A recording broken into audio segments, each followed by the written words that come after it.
अस्सलाम वालेकुम रहमतुल्लाहि व बरकातहू। ये इस वक्त बहरहाल मौला अली के घर में मैं आया हुआ हूँ। ये बहरहाल इससे पहले भी आप लोग इस घर को देख चुके हैं और ये घर से एंट्री होती है और आने के बाद इस जगह पे ये मेहमान खाना है मौला का।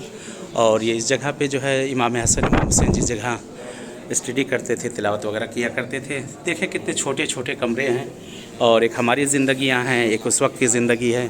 और ये जगह पे बहरहाल ये सहन खाना है और पीछे यहाँ पे देख सकते हैं आप वो जगह है कि जहाँ मेहमान वगैरह आते थे। और यहाँ से मैं एंट्री कर रहा हूँ कि जिस जगह पर मौला अली को गुस्ल दिया गया है और कफ़न दिया गया है। सामने ये ज़री है नज़र आ रही है, ये वो जगह जहाँ मौला को गुस्ल दिया गया, मौला अमीरुल मोमिनीन सल्लल्लाहु अलैहि वसल्लम को इसी जगह पर आका को गुस्ल दिया गया था।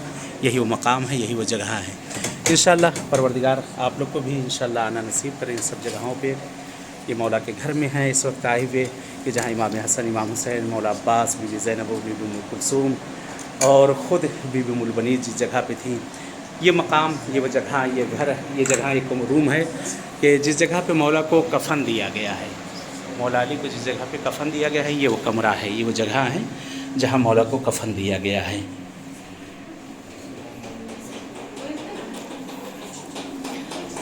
ये मकाम कफ़न है और यहाँ से आए सामने वारिद होती है जो छोटी सी ज़री की तरह दिख रहा है। ये कुआँ था, ये घर का पानी इस्तेमाल जो किया जाता था, ये कुआँ था। और मौला जब कभी ज़ख्मी भी होते थे ये पानी लगाया जाता था और जिस्म का ज़ख्म सही हो जाता। ये देखिए पहला कमरा बहरहाल जो मंसूब किया जाता है ये जनाब ज़ैनब का कमरा है। ये छोटा सा देखिए कितना कमरा। और ये बीबी उम्म कुलसूम का कमरा है, ये जनाब उम्म कुलसूम का कमरा है। और ये मौला अब्बास का ये छोटा कमरा है। ये 3 कमरे जो हैं एक जगह पे छोटे छोटे यानी रूम। एक आज हम अपनी ज़िंदगियाँ और देखें ये ज़िंदगियाँ किस तरह की थी उस वक्त। और यहाँ से निकलने के बाद जो मंसूब किया जाता है ये कमरा बीबी उम्मुल बनीन का है और वो मौला अली का बगल में ये कमरा है। ये यहाँ पे तामीर चल रही है उस तरफ। और ये सहने खाना है, ये सहने खाना है आपका। ये छतें बहुत ऊंची कर दी गई, छोटी छोटी दीवारें थी, बाद में तामीरात की गई, ये बनाया गया है। और यहाँ से बाहर निकलते हैं वही कुएँ का पानी, इस जगह पर कुएँ का पानी मिल जाएगा आपको। ये सामने ये पानी है कि जो पानी कुएँ से आता है, बहरहाल लोग इसको शिफा के लिए लेकर जाते हैं। ये पानी आप लोग देख सकते हैं कितना साफ़ सुथरा ये पानी है कि इंशाअल्लाह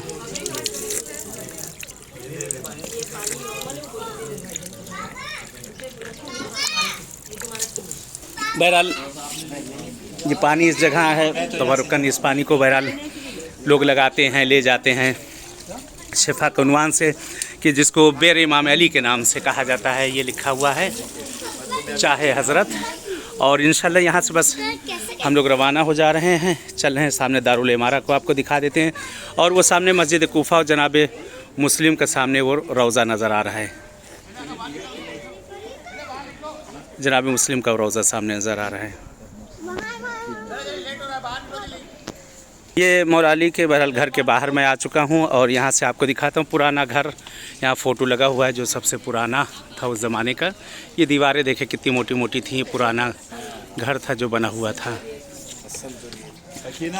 और यहाँ से आपको दारुल इमारा को दिखा देते हैं। दारुल इमारा भी आप लोग देख लीजिए कि खुदा से दुआ है परवरदिगार से, परवरदिगार तौफीक दे, आना नसीब करे आप लोग को भी इंशाअल्लाह। मौला इंशाअल्लाह अहले बैत के सदक़े में खुदावंद आलम आप सबको। ये सामने आप लोग देख सकते हैं दारुल इमारा था। ये दीवारें छोटी छोटी देखें सामने, ये मैं जूम कर रहा हूँ, ये देख लें आप। ये दीवारें बची हैं कि यही वो जगह है जहाँ जनाब मुख्तार को कैद किया गया, जनाब मीसम तम्मार को कैद किया गया, रुशैद हजरी को कैद किया गया और मौला के बहुत चाहने वाले सबको कैद किया गया। लेकिन सब पूरा निस्त नाबूद हो गया, कोई चीज़ यहाँ पर बाकी नहीं रही। लेकिन अहले बैत के चाहने वालों की सारी चीज़ें अभी उसी तरीके से बाकी है, सारी जगहें बाकी है। खुदा इंशाअल्लाह अहले बैत अतार आप लोग को भी आना नसीब करिए। मौला का सामने घर का गुंबद बारगाह देख लीजिए। इंशाअल्लाह यहाँ से अब रवाना होते हैं मस्जिद कूफा की तरफ। इंशाअल्लाह खुदा आप सबको भी तौफीक दे, आना नसीब करे। बहरहाल मैं भी दुआगू हूँ, जहाँ जहाँ जाऊँगा जिस जगह भी आए इंशाअल्लाह आप सबकी तरफ से नायब ज़ियारा हूँ, दुआगू हूँ। खुदावंद आलम परवरदिगार आप सबके तमाम हवाइज शरइया को पूरी करे और हर मुश्किल गिरफ्तारी को दूर करे इंशाअल्लाह।